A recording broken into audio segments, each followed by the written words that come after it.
दो चीजें हैं, एक है नाम, एक है रूप। या तो नाम को ही ले लो या हमको ले लो। कोई आकर कह दे नाम निष्ठ से कि तुम राम राम करना छोड़ दो, राम जी मिल जाएंगे, कहते हमको राम जी से मिलने नहीं, हमको राम जी का दर्शन चाहिए ही नहीं, हमको नहीं मिला राम जी से।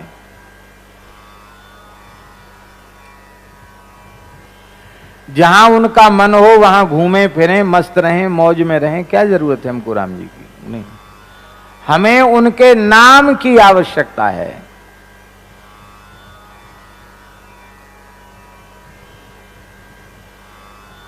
उनकी राजी हो दर्शन दें, उनकी राजी हो दर्शन न दें, उनकी इच्छा,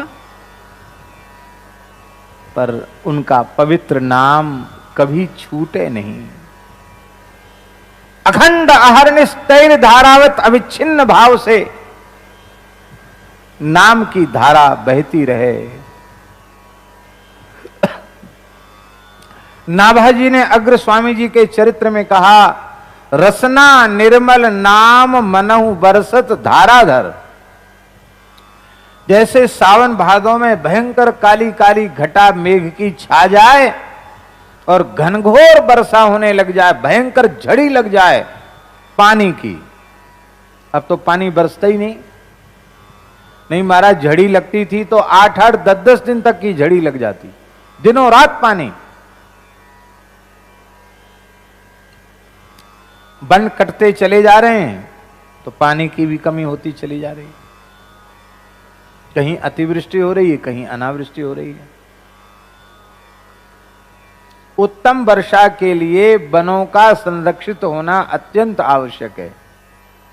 इसलिए अब लोगों की धीरे धीरे समझ में आ रहा, वृक्ष लगाने की बात अब सोची जा रही।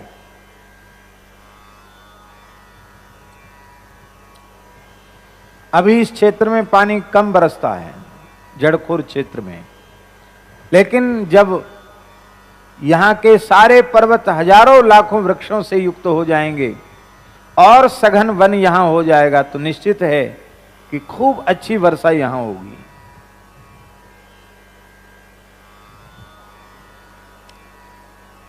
तो हम तो केवल इतना निवेदन करना चाहते हैं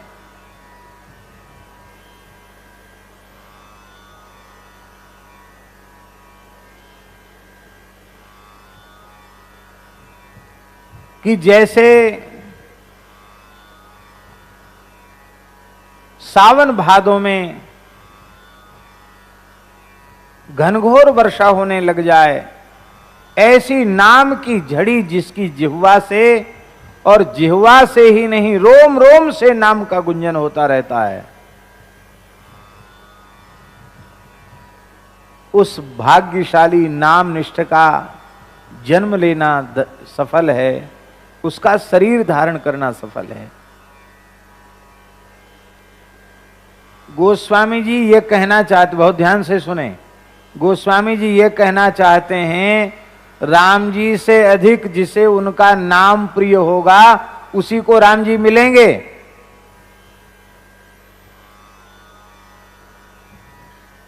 ध्यान में आई बात। ध्वनि, इसमें ध्वनि यह है कि राम जी की प्राप्ति ही उसे होगी, भगवत प्राप्ति ही उसे होगी जिसकी निष्ठा भगवान के स्वरूप से अधिक उनके नाम में है।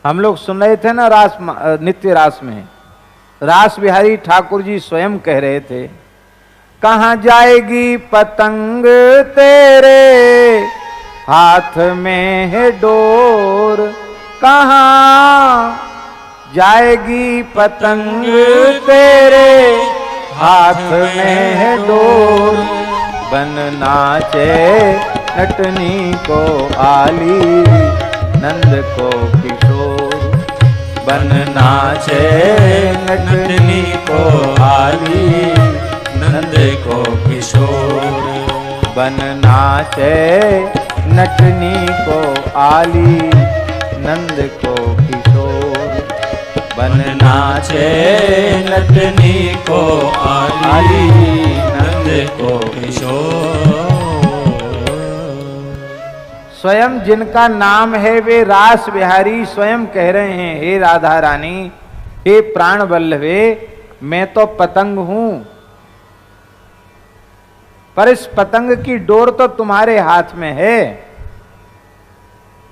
डोर क्या है? संतों ने भगवन नाम को ही डोर कहा है। डोर क्या है? भगवन नाम।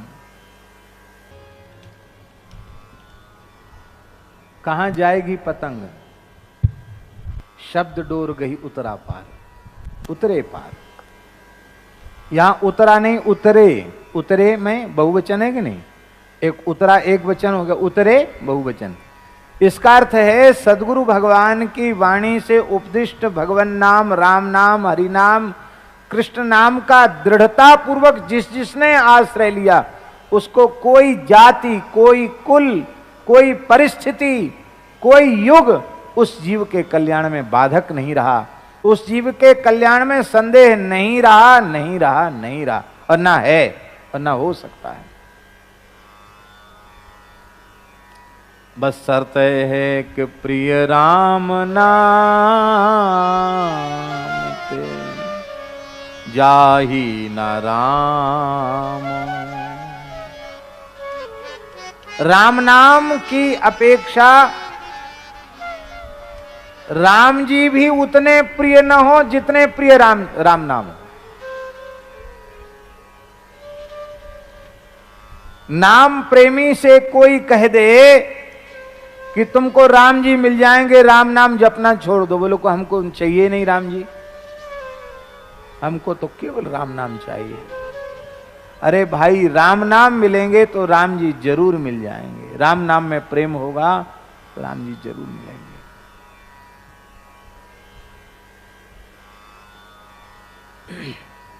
बोप देवी लीला में हम लोगों ने क्या देखा? कृष्ण नाम जपते सुनोरी सुनोरी आली। श्री जी तो नित्य प्राण वल्लभा है, नित्य प्रियतमा। उनको कभी मिलना है क्या? अरे दो हों तब मिलना हो, दो तो है ही नहीं। राधाम कृष्ण स्वरूपाम वै कृष्णम राधा स्वरूपिणम कलात्मानम निकुंजस्थम गुरु रूपम सदा भजे। स एव सा ससैवास्ति वंशी तत्प्रेम रूप का। श्री कृष्ण ही राधा हैं, श्री राधा ही श्री कृष्ण हैं। वेद नहीं। लेकिन हम जीवों को लीला के माध्यम से श्री जी दिखा रही हैं, लोगों की समझ में नहीं, और समझने की चीज ही नहीं है महाराज।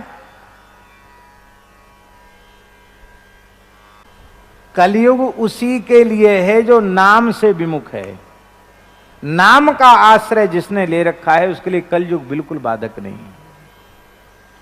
सभी साधनों में युग का दखल है, पर राम नाम रूपी परम जो दिव्यतम साधन है, साध्य भी राम नाम, साधन भी राम नाम, उस राम नाम रूपी साधन में किंचित भी दखल कलयुग का नहीं।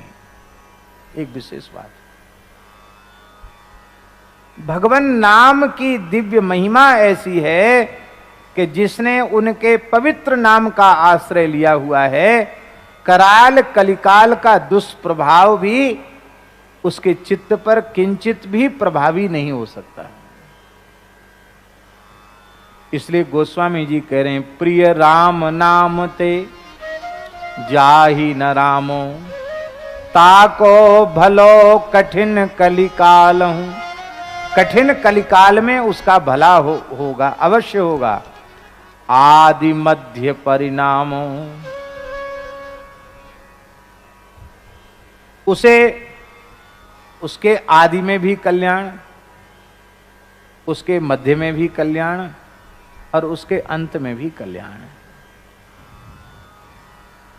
इसका तात्पर्य है कि उस भाग्यशाली जीव का जिसकी प्रीति राम जी से अधिक राम जी के नाम में है, उसका त्रिकाल में भी अकल्याण संभव नहीं है। उसका सदा सर्वदा कल्याण है, क्योंकि हनुमान नाटक में श्री हनुमान जी महाराज कह रहे हैं, कल्याणानाम निधानम कलिमल मथनम पावनम पावनानाम। समस्त कल्याणों का निधान श्री राम नाम है। और एक विशेष बात कहते हैं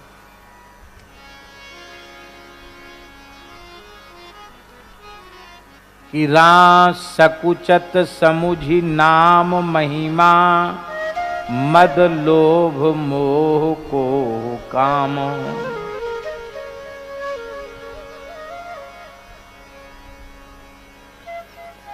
मद जो है अहंकार,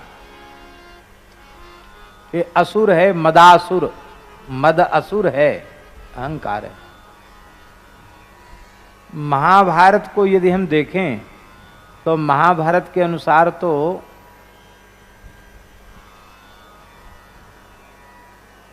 ऐसी कथा आती है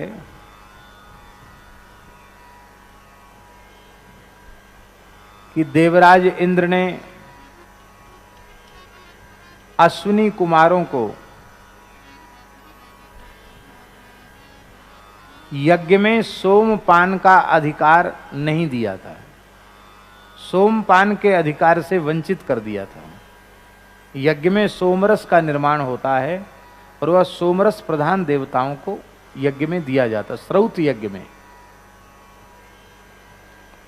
इंद्र ने कहा कि तुम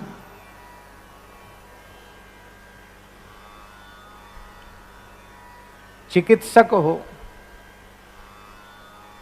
इसलिए हमारी पंक्ति में बैठकर सोमपान के अधिकारी नहीं हो। बहुत ध्यान से सुने, सोमपान का जो दूषित अर्थ वर्तमान समय में लोग करते हैं वो एक महापाप है।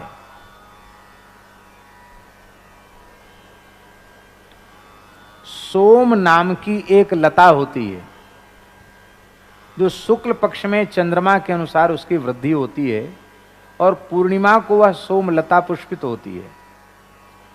उस लता को वैदिक लोग लेते हैं, उस लता का रस निकाला जाता है, उसमें कुछ यज्ञ की औषधियां डाली जाती हैं और उस अत्यंत पवित्र रस को सोमरस कहा जाता है।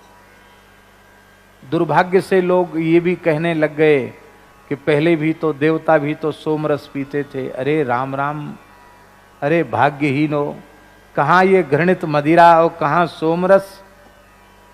पर शास्त्रों का बोध न होने के कारण लोग इस प्रकार की बातें कह दिया करते हैं।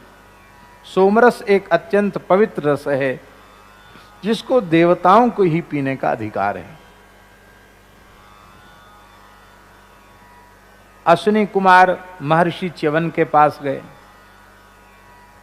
महर्षि च्यवन से कहा, महाराज आप इतने ब्रह्म तेज से संपन्न ऋषि हैं कि आप चाहें तो हम सोमरस पीने के अधिकारी हो सकते हैं। बोले हाँ, हम आपको सोमरस पिला सकते हैं, देवताओं की पंक्ति में बिठाकर। पर ऐसे नहीं पिलाएंगे, कुछ करना पड़ेगा। क्या? बोले हमारी वृद्धावस्था है और चक्रवर्ती सम्राट महाराज सरियाती की बेटी सुकन्या, उससे मेरा पाणी ग्रहण हुआ है, तो मेरे वृद्धत्व की निवृत्ति हो जाए, मैं युवावस्था प्राप्त कर लूं, सुंदर स्वरूप प्राप्त कर लूं। यद्यपि मैं अपने तपोबल से, योग बल से सुंदर स्वरूप धारण कर सकता हूं, लेकिन मैं अपनी कठोर तपस्या का व्यय नहीं करना चाहता। आप आयुर्वेद के ज्ञाता हैं, तो आप इस प्रकार का कार्य करें कि आप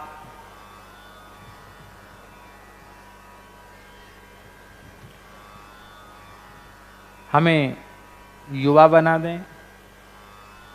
तो उन्होंने एक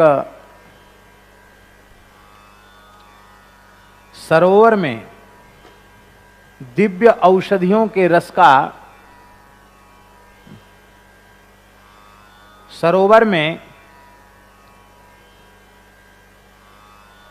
दिव्य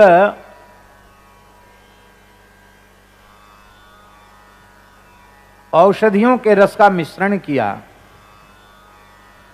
और देखिए औषधियां कैसी कैसी विलक्षण औषधियां हमारे भारतवर्ष की पवित्र धरती पर उत्पन्न हुआ करती थी, उन औषधियों के रस से मिश्रित उस दिव्य सरोवर में महर्षि च्यवन ने अश्विनी कुमारों के सहित प्रवेश किया और जैसे ही गोता लगाकर जल से बाहर निकले तो आश्चर्य का ठिकाना नहीं रहा। जितने सुंदर स्वरूपवान अश्विनी कुमार हैं वैसा ही स्वरूप च्यवन ऋषि का हो गया। सुकन्या के हाथ में कमल पुष्प की माला दे दी गई और कहा कि तुम चुन लो अपने पति को, अब 3 एक जैसे हैं। उस महान पतिव्रता ने अपने पातिव्रत की शपथ ली, यदि मैंने मनवाणी क्रिया से पातिव्रत धर्म का पालन किया हो, अपने पतिदेव महर्षि च्यवन के अतिरिक्त अपनी बुद्धि को स्वप्न में भी किसी अन्य पुरुष की ओर न दिया हो, तो मेरे सतीत्व के प्रभाव से मुझे वह दिव्य ज्ञान प्राप्त हो जाए जिससे मैं अपने पति के स्वरूप को और इन देवताओं के स्वरूप को अलग अलग करके जान सकूं। जैसे ही उस महान पतिव्रता ने संकल्प किया, उसकी दृष्टि दिव्य हो गई। वो पहचान गई कि इसमें अश्विनी कुमार देवता कौन है और मेरे पति कौन है। महर्षि च्यवन के गले में माला पहनाई, बोले हमारा काम तो हो गया, अब तुम्हें समय आने पर हम बुलाएंगे सोमपान के लिए। विदा कर दे अश्विनी कुमारों को। और अब महर्षि च्यवन ने कहा कि देखो देवी, पहले तो मैं तपोधन ऋषि के रूप में था और अब अत्यंत सुंदर कामदेव को भी लज्जित करने वाला सौंदर्य मुझे प्राप्त हुआ और तुम तो परम सुंदरी हो ही, तब स्वरूप के अनुरूप निवास भी होना चाहिए। आपने अपने योग बल से एक दिव्य महल प्रकट कर दिया, जो देवराज इंद्र के भवन में भी जो भोग सामग्री नहीं है उससे भी विलक्षण भोग सामग्री उसमें थी। और प्रेम से महर्षि च्यवन सुकन्या के साथ वहां निवास करने लगे। राजर्षि सरियाती के मन में भाव आया कि मैं अपनी पुत्री को देख के आऊं। वो जैसे ही आए तो उन्होंने देखा कि यहाँ तो मणियों का प्रकाश जगमगा रहा है, एक सुंदर महल है, स्वर्ण निर्मित महल है, और इस महल में मेरी बेटी एक देवता के साथ बैठकर कुछ खेल रही है, चौसर खेल रही है। सुकन्या ने अपने पिताजी को आया हुआ देखा तो वह दौड़कर पिताजी को प्रणाम करने आई। राजर्षि सरियाती पीछे हट गए, कहा अरे दुष्टा, तूने पवित्र सूर्यवंश की कीर्ति को कलंकित कर दिया। मैंने एक महान तपोधन ऋषि के साथ तेरा विवाह किया था, वे वृद्ध ऋषि पता नहीं कहां चले गए। किस सुंदर युवक को तूने अपने पति रूप में वर्ण कर लिया है। उसने कहा महाराज, जब मैं सूर्यवंश की कन्या हूं, आपकी बेटी हूं, तो आपको ऐसा संदेह मेरे चरित्र पर नहीं करना चाहिए। मैं आपकी बेटी सुकन्या हूं, आप मेरे पूज्य पिता हैं और ये आपके जामाता महर्षि च्यवन ही हैं। अश्विनी कुमारों की कृपा से ये रूप उन्हें प्राप्त हुआ है। प्रसन्न हो गए अपने जामाता के सुंदर स्वरूप को देखकर। बोले महाराज, अब तो अयोध्या आओ।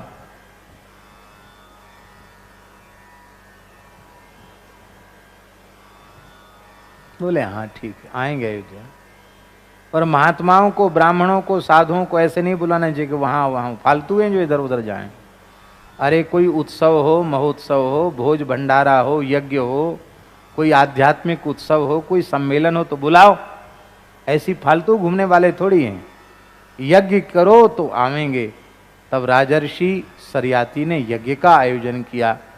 वशिष्ठ जी से पूछा, वशिष्ठ जी ने प्रसन्नता पूर्वक अनुमति दी और कहा कि मैं आचार्य आपके जामाता महर्षि च्यवन ही होंगे। उस यज्ञ में महर्षि च्यवन आचार्य थे।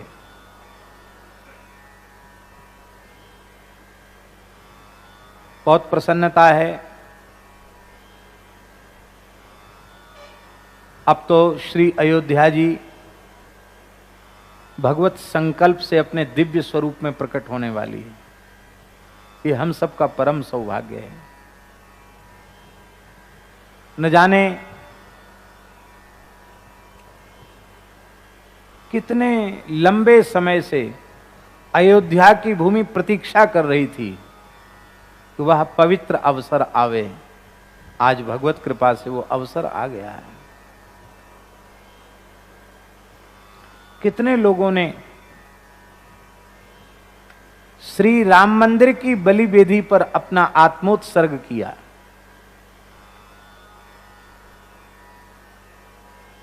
आप विचार करें, जिस काल में उस दुष्ट बर्बर आक्रांता बाबर ने ऐसा बर्बर कृत्य किया होगा, श्री राम जन्मभूमि का विनाश करके वहां एक विवादित ढांचा खड़ा किया होगा, उस काल में कितना रक्तपात हुआ होगा। उसके बाद कितनी बड़ी बड़ी लड़ाइयां हुई और अंत में श्री राम भक्तों की विजय हुई।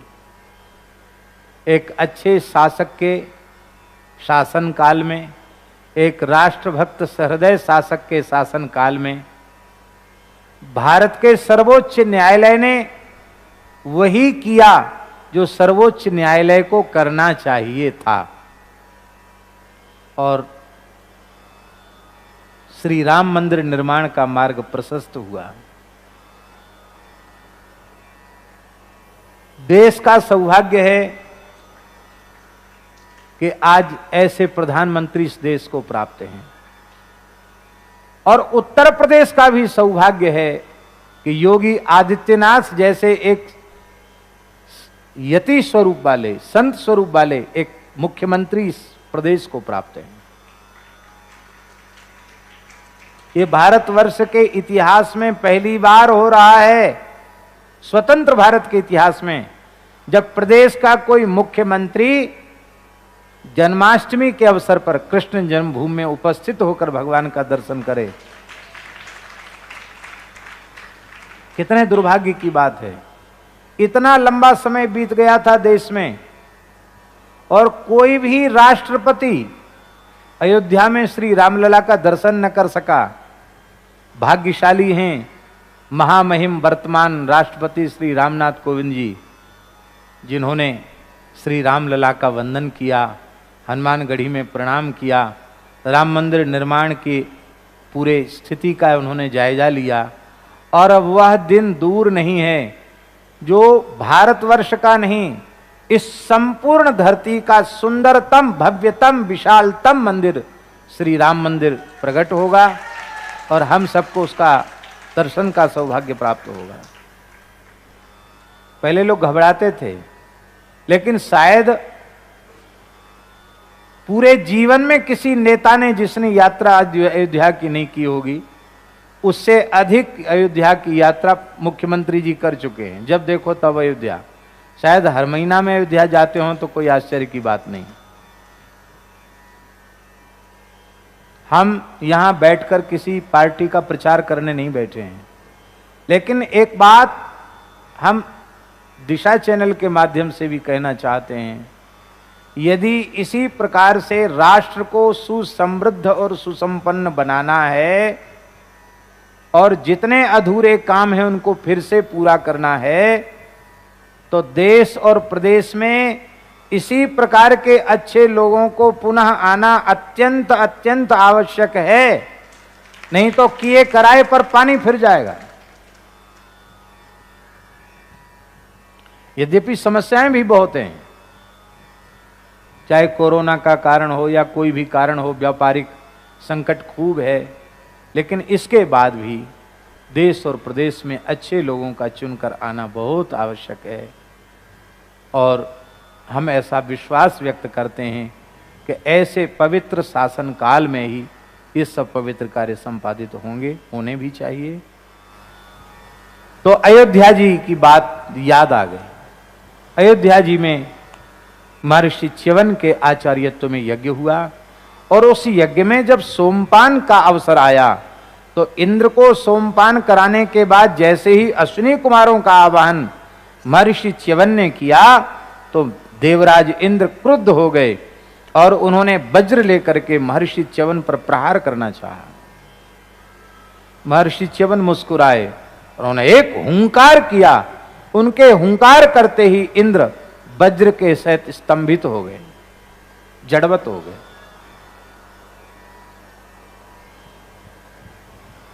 हिलना डुलना तक बंद हो गया। समझ में आ गया एक तपस्वी ऋषि के आगे देवराज की शक्ति भी कुछ नहीं। उसी समय महर्षि च्यवन ने दक्षिणाग्नि में आहुति दी और एक असुर को उत्पन्न किया। उस असुर का नाम था मद। उसका नाम क्या था? मद। देखो, इन सब कथाओं का मतलब यह है कि हमारे भीतर यदि मद है तो हमारे भीतर देवता नहीं बैठा है, हमारे भीतर असुर बैठा है। मद, अहंकार, ये मदासुर उत्पन्न हुआ। ये मद कितना विशाल होता है, महाभारत में लिखा है। इस मदासुर का जबड़ा, तालू, ये नीचे वाला जबड़ा, वो तो धरती पर था, और इसका ऊपर वाला जो जबड़ा है वो आकाश को छू रहा था, स्वर्ग को छू रहा था। इसका मतलब है इस मद का विस्तार धरती से लेके ऊपर के लोकों तक है। उस मद की दाढ़ें कितनी बड़ी बड़ी थी, लिखा है एक एक दांत उसका 100-100 योजन का था, माने 1200 किलोमीटर ऊंचा दांत था उसका।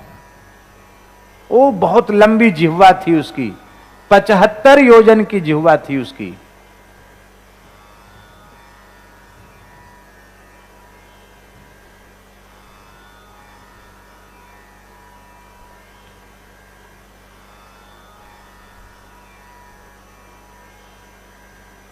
माने 900 किलोमीटर की तो जीव थी उसकी। आप सोचो, इतना भारी असुर। उसने कहा बाबा मुझे भूख लगी है, खा जाए इस इंद्र को। इंद्र तो महाराज बोला, महाराज मैं शरण में हूं, मुझे बचाओ। बोले तो तत्काल अधिकार प्रदान करो अश्विनी कुमारों को सोमपान का। बोले महाराज तुम जो कहो सो, सब बात में हाँ जी है। स्वीकार कर लिया, मैं शरण में हूं, मुझे बचाओ, मेरी रक्षा करो। तब मदासुर ने कहा कि अब आप इसको तो मैं खा नहीं सकता, अब मैं कहां जाऊं। तब महर्षि ने उस मद को कई भागों में बांट दिया। वो मद है, अहंकार है। एक तो जवानों को कुछ भाग दे दिया, जवानी का मद। हाथियों को मद दिया जो उनके मस्तक से चूता है। मद झरता जब हाथों की तो हाथी पगला जाते हैं। प्रमदाओं को मद दिया, कामनियों को मद दिया, युवकों को मद दिया। वर्षा काल में नदियों को मद दिया। इससे सिद्ध होता है कि वर्षा काल में हम तैरना जानते हो तो भी हमको बड़े जलाशयों में, नदियों में दुस्साहस नहीं करना चाहिए। इस सब जगह मद को बांटा गया। तो ये मद असुर है, जवानी का मद बड़ा भयंकर होता है। और ये जवानी ज्यादा दिन रहने वाली नहीं है। धन यौवन यों जाएंगे, जेहि विधि उड़त कपूर। नारायण गोपाल भज, क्यों चाटत जग धूर। धन का मद, रूप का मद, विद्या का मद, कुल का मद, शील का मद, शास्त्र ज्ञान का मद। और मद जैसे ही आया नहीं कि हमारा गुण ही हमारे जीवन का दुर्गुण बन जाता है। ये सब कुछ भगवान की कृपा से हमें प्राप्त हुआ है, पूर्वजों के पुण्य प्रताप से प्राप्त हुआ है, गुरुजनों की कृपा से प्राप्त हुआ है। तो हम विनम्रता पूर्वक उसे स्वीकार करें और उस दिव्य गुण के द्वारा अभिमान शून्य होकर पूरे राष्ट्र की, पूरे समाज की सेवा करें। ये तो उत्तम बात है। और हम उसके अहंकार में भर जाएं और अपने से बड़ों का तिरस्कार करने लग जाएं, ये मद है। शासन का मद कैसा होता है, सत्ता का मद कैसा होता है, और शासन सत्ता के मद में कितने कितने भयंकर से भयंकर जघन्य पाप लोग करने लग जाते हैं।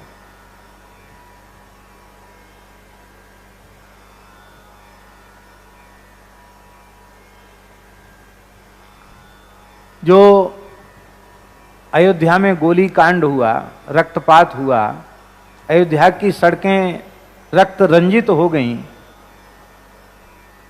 उसके पीछे क्या था? बोलो। ये असुर ही था, मदासुर, सत्ता का मद। और सत्ता के मद ने इतना जघन्य पाप करवा दिया। 1966 में सत्याग्रही, गोरक्षा के आग्रही, निहत्थे गोभक्त, उनके ऊपर जो गोलियों की बौछार की गई, वह भी पवित्र गोपाष्टमी तिथि को। वो क्या था? वो सत्ता का मद ही था, और उसका परिणाम भोगना पड़ा। जिसने राम मंदिर के निर्माण का मार्ग प्रशस्त करने के लिए अपने प्रदेश की कुर्सी को, शासन को राम जी के चरणों में समर्पित कर दिया, उस महानुभाव की भी मृत्यु हुई।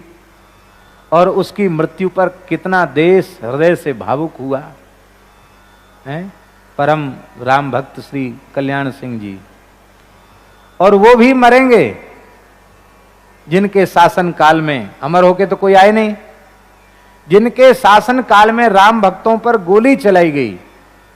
अयोध्या जिसका नाम ये अवध, जिसमें किसी का वध नहीं होता, जो युद्ध के लिए है ही नहीं, जो केवल प्रेम की भूमि है, सौहार्द की भूमि है, उस अयोध्या को रक्त रंजित किया गया।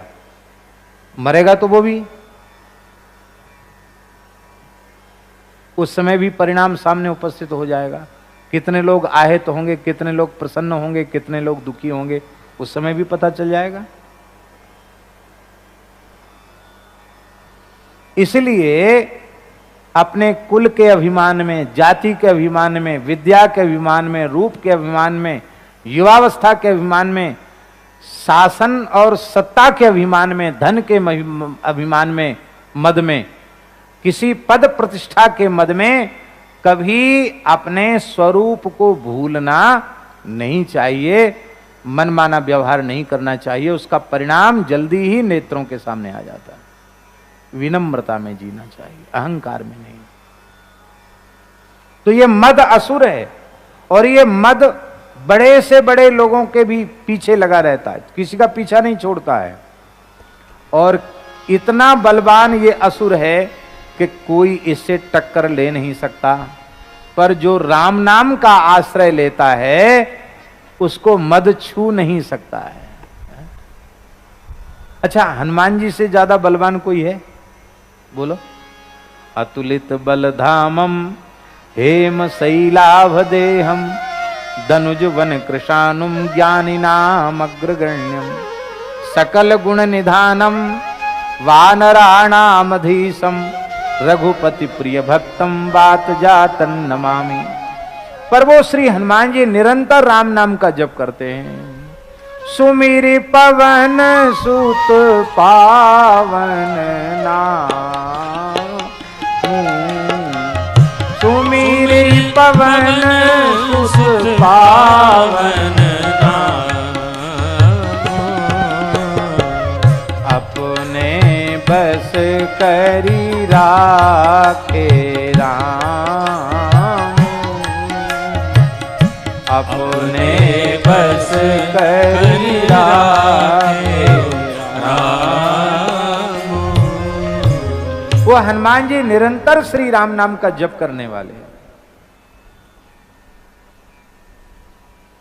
राम नाम की दिव्य महिमा ऐसी है कि हनुमान जी को मद छू नहीं सकता है। कोई छोटा मोटा काम करके आता है तो उसको बड़ा अहंकार होता है, मैंने ये किया ये किया। और हनुमान जी अकेले कितना काम करके आए। 1200 किलोमीटर के समुद्र को लांघा उन्होंने, 100 योजन का समुद्र लांघा। सामान्य बात नहीं। 1200 किलोमीटर की छलांग लगाना कोई सामान्य बात नहीं। सिंहिका का वध किया, राहु की मां छायाग्रहणी। बुद्धिबल से सुरसा को परास्त किया और लंका की अधिष्ठात्री की लंकनी को एक थप्पड़ में उसकी बुद्धि को शुद्ध किया।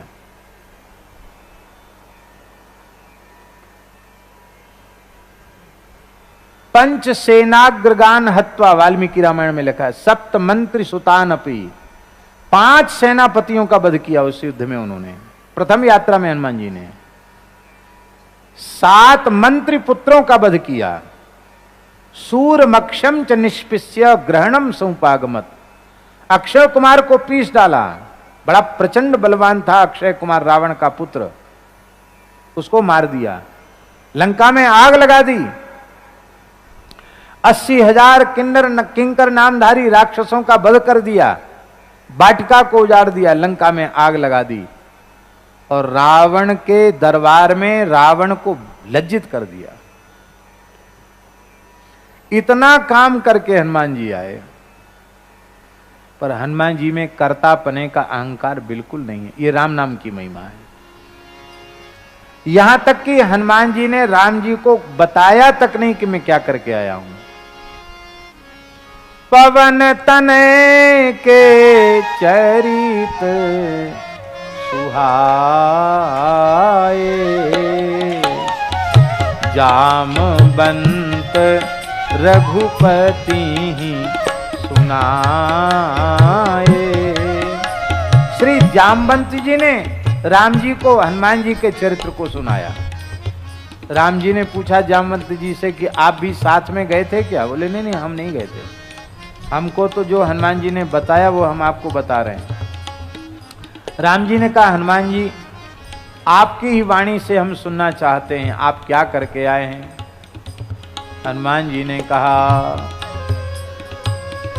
शाखा मृग के बड़ी मनुसाई, शाखा ते शाखा पर जाई, नाग सिंधु हाटकपुर जारा, निश्चर गण बधि विपिन उजारा, सो सब तब प्रताप रघुराई, नाथ न कछु मोरी प्रभुताई।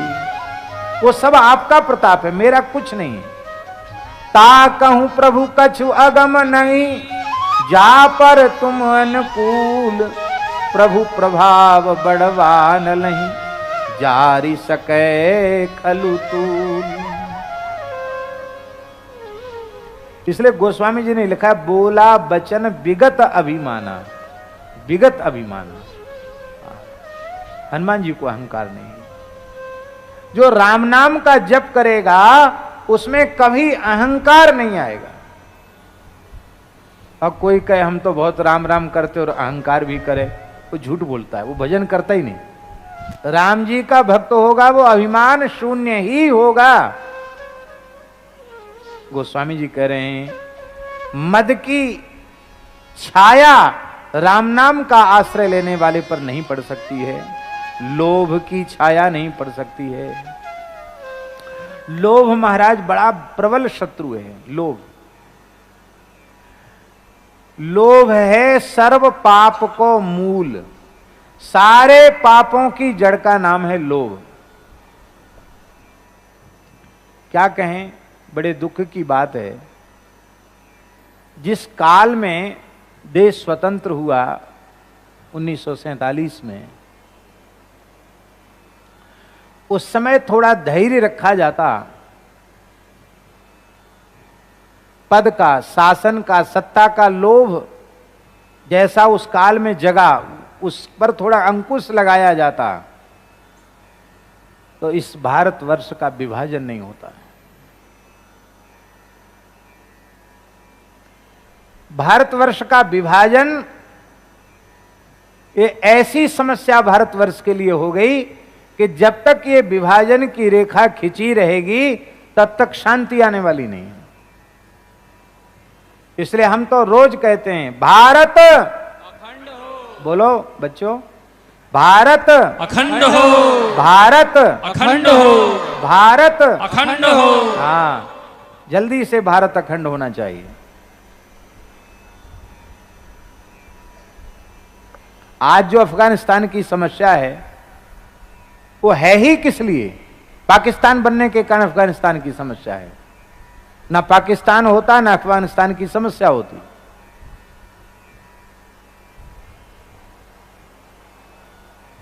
हमारा यह देश है, महाराज धृतराष्ट्र की पत्नी गांधारी जिस अफगानिस्तान की ही तो थी, वो गंधार की थी, गांधारी गंधार की थी।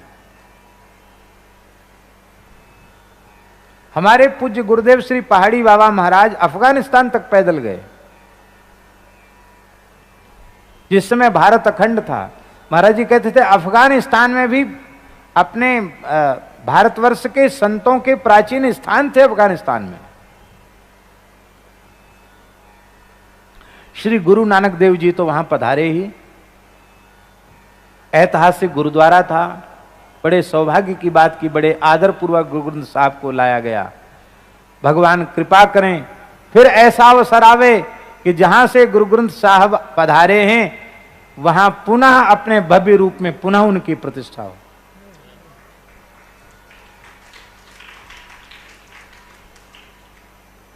इसलिए ये सब समस्याएं इसीलिए आई। थोड़ा सा लोह पर अंकुश लग जाता तो जो भारत की स्वतंत्रता एक बहुत बड़े विषाद के रूप में बदल गई। आज भी उसका दुख होता है। जहां स्वतंत्रता का सुख है वहीं देश के विभाजन का भारी दुख है।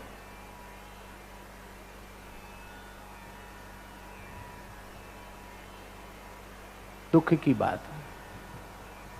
लोभ के कारण बड़े बड़े पाप हुए।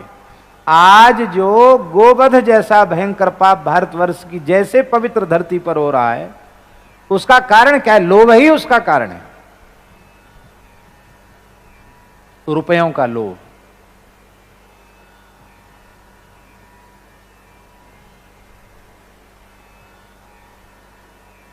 रुपयों से गाय नहीं बनाई जा सकती है। बनाई जा सकती है? रुपयों से गाय का निर्माण संभव है, पर धन के लालच में गोवध जैसा भयंकर पाप हो रहा है। पर जो श्री राम नाम का जापक होगा, ईमानदारी से राम नाम का जापक होगा, उसमें धन का लोभ नहीं होगा, किसी भी प्रकार का लोभ नहीं होगा। लोभ की छाया उसके ऊपर नहीं पड़ सकती है, मोह की छाया उसके ऊपर नहीं पड़ सकती है।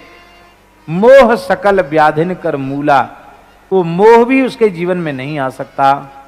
कोह, कोह माने क्रोध, उसके जीवन में नहीं आ सकता। और सबसे प्रबल शत्रु है काम। काम भी उसके जीवन में पनप नहीं सकता, क्योंकि जहां राम नाम है वहां राम जी हैं, और जहां राम जी हैं वहां काम नहीं रह सकता है?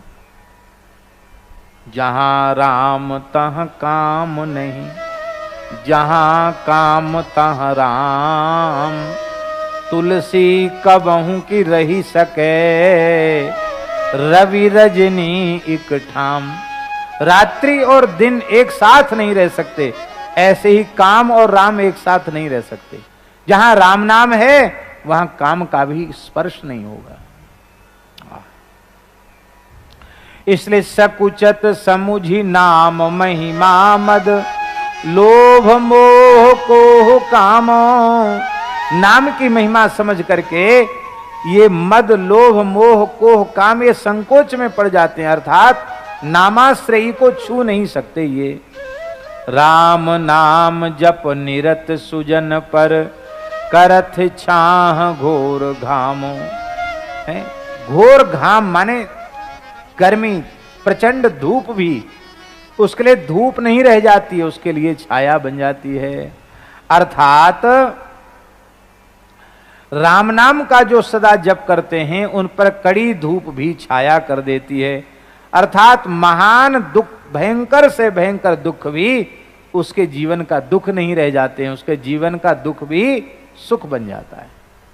दुख भी दुख नहीं रह जाता।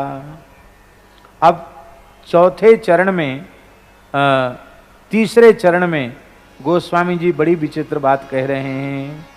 कहते नाम प्रभाव सही जो कहे, कौशिला सरोरुह जामो। जो सुनि सुमिरी भाग भाजन भई, सुकृत सील भील भामो। नाम प्रभाव, कोई ऐसा कहे कि नाम के प्रभाव से अमुक जगह पत्थर में कमल पैदा हो गया। बहुत ध्यान से सुने, गोस्वामी जी क्या कह रहे हैं। पत्थर में कमल हो सकता है क्या? पत्थर में कमल हो सकता है क्या? पत्थर में तो कमल नहीं होगा, पत्थर में कमल खिल नहीं सकता। किंतु यदि कोई ऐसा कह दे कि श्री राम नाम की महिमा से पत्थर में कमल खिल गया, तो गोस्वामी जी कहते तुम संदेह मत करो। दूसरा कोई संदेह करे तो करे, तुम मत करो संदेह, क्योंकि राम नाम से असंभव भी संभव हो सकता है।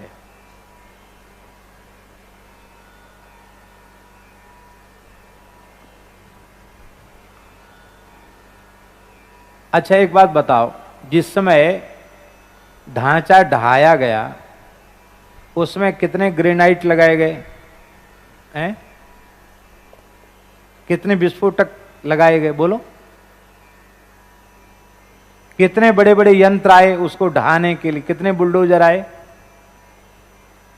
और क्या था लोगों के हाथ में? हम दूसरे को विश्वास हो चनो, पर मुझे ये 101% विश्वास है कि उस दिन वो विवादित ढांचा सदा सर्वदा के लिए समाप्त हुआ। उसका एकमात्र कारण था राम नाम की शक्ति। जय श्री राम और हो गया। साहब पता ही नहीं चला कहां चला गया। नाम की शक्ति से कुछ भी असंभव नहीं। पत्थर में कमल खिल सकता है, तुम संदेह मत करो। राम नाम की महिमा से सब कुछ संभव है। बोले कुछ बताओ ऐसी बात? बोले हाँ है। जो सुनि सुमिर भाग भाजन भई, सुकृत सील भील भामो। एक भील परिवार की लड़की, शवर जाति में पैदा हुई भील परिवार की लड़की, भीलनी सबरी। कौन पढ़ी लिखी थी सबरी? केवल और केवल श्री राम नाम का आश्रय लिया सबरी ने, और वह सबरी भाग्यशालिनी हो गई। कितनी भाग्यशालिनी हो गई! बड़े बड़े ऋषि मुनियों के आश्रमों को भुलाकर प्रभु श्री राम ने शबरी के आतिथ्य को स्वीकार किया। प्रशंसा कर कर के सबरी के दिए हुए फलों को भगवान ने भोग लगाया। ये किसकी महिमा थी? ये राम नाम की महिमा थी। सबरी की महिमा दंडकारण्य में रहने वाले ऋषि नहीं समझते थे, वो नहीं जानते थे। राम जी ने देखा कि इतने बड़े बड़े ऋषि होकर सबरी की महिमा नहीं समझते, शबरी की महिमा का ज्ञान कराना चाहिए इनको। तो राम जी वनवास लीला में पधारे तो ऋषियों से ही पूछते हैं कि सबरी माई का आश्रम कहाँ है। लोग सोचते थे कि हमारी तरफ आ रहे हैं, हमारे यहाँ आएंगे। वो आपके यहाँ तो पीछे देखेंगे, पहले सबरी के यहाँ जाएंगे।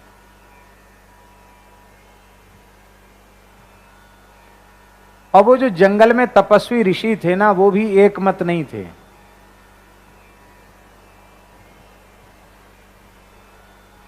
फलाहारी जी कहते थे कि हम तो 10,000 साल से फलाहार कर रहे हैं, हमारे यहाँ आएंगे। उनके बगल में जलाहरी जी का, पत्राहरी जी का आश्रम था। वो कहते थे हम तो फलाहार नहीं, हम तो पत्ते खाकर भजन करते हैं, हमारे यहाँ आएंगे। उनको अपने साधन का अहंकार था, नहीं आए। उनके बगल में जलाहरी जी थे, वो केवल पानी पी के ही तपस्या करते थे, तो हम उनके यहाँ भी नहीं गए। और पूछते जरूर हैं, कहिए जलाहरी जी कहाँ है सबरी जी का आश्रम। पवनाहरी जी थे, खाली हवा पी के भजन करते थे, उनके यहां भी नहीं गए। सबरी के यहां, क्योंकि उनके अहंकार को भगवान को नष्ट करना था, भगवान वहां गए, सबरी के यहां गए।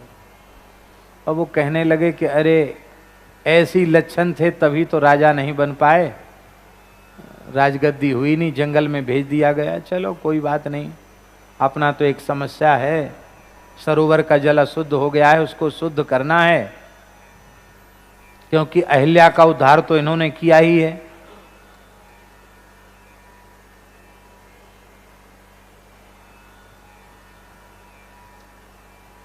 अहिल्या का उद्धार तो इन्होंने किया ही है। तो महाराज, और अशुद्ध कैसे हुआ था सरोवर का जल? बहुत ध्यान से सुने, बड़ी रहस्यमयी कथा है। शबरी ऋषियों के आश्रम में झाड़ू लगाती थी, सेवा करती थी, उनके लिए लकड़ी कंडे आदि बीन करके रखती थी। एक दिन थोड़ी सी देरी हो गई, एक तपस्वी ऋषि स्नान करके आ रहा था, शबरी झाड़ू लगा रही थी, झाड़ू की एक कंकड़ी उचटकर उसको छू गई, पैर में लग गई। इसी से वह इतना अधिक रुष्ट हो गया कि शबरी को अपमानित करने लग गया, बहुत क्रोध करने लग गया और बोला तूने मुझे अशुद्ध कर दिया, मुझे स्नान करना पड़ेगा। फिर से स्नान करने गया, इसी भक्त के तिरस्कार के दोष के कारण जल अशुद्ध हो गया। भक्तमाल ग्रंथ में लिखा है, जल सो रुधिर भयो नाना क्रमी भर गयो, जल रक्त हो गया, उसमें कीड़े हो गए। अब बड़ी समस्या थी, बिना पानी के कैसे काम चले। बोले हमें तो सरोवर शुद्ध करना है, इस शबरी के कारण सरोवर अशुद्ध हुआ है। राम जी ने कहा, अरे भाई आप लोग हमारे चरण के स्पर्श से सरोवर शुद्ध कराना चाहते हो, हम तो क्षत्रिय हैं, हम कोई तपस्वी ऋषि भी नहीं हैं, हमारे पैर से कहाँ शुद्ध होगा। अहिल्या उद्धार तो गुरु जी की कृपा से हो गया, उसमें हमारी कोई विशेषता नहीं है। आप लोग बड़े बड़े तपस्वी, थोड़ा अपना चरण छुआ के देखो। महाराज वो और ज़्यादा बिगड़ गया उनके चरण छुआने से। बोले महाराज अब तो हमारा सब अहंकार नष्ट हो गया, आप बताओ शुद्ध कैसे होगा। बोले तुम्हें समस्या का कारण ही ज्ञात नहीं है। मेरी अत्यंत प्रिय भक्ता शबरी के अपमान के कारण ही ये जल दूषित हुआ है। शबरी अपने चरण का स्पर्श करावे तो जल पवित्र हो जाएगा। शबरी तो भाग गई जंगल में, राम जी ने जब उसकी महिमा सुनाई तो बोले महाराज वो तो जंगल में भाग गई, कहां मिलेगी शबरी। भगवान ने कहा जहां शबरी खड़ी थी वहां की रज उठा करके जल में छोड़ दो, जल पवित्र हो जाएगा। शबरी की चरण रज छोड़ी गई और सरोवर का जल ऐसा हो गया जैसे स्फटिक मणि के समान निर्मल जल हो गया। और शबरी ने योगाग्नि में अपने देह को भस्म कर दिया। शबरी तो भगवत धाम चली गई।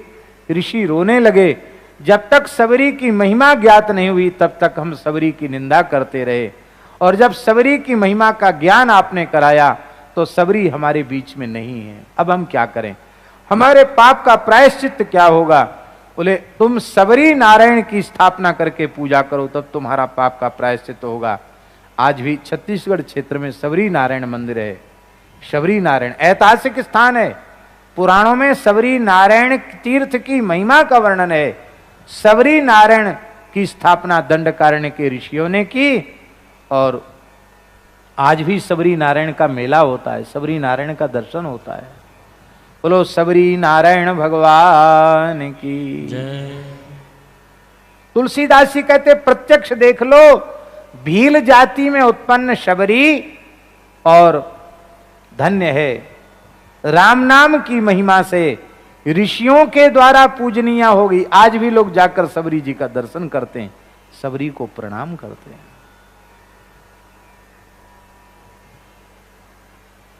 भगवान की भक्ति की महिमा कैसी अद्भुत है, इसका वाणी में वर्णन कर पाना संभव नहीं है।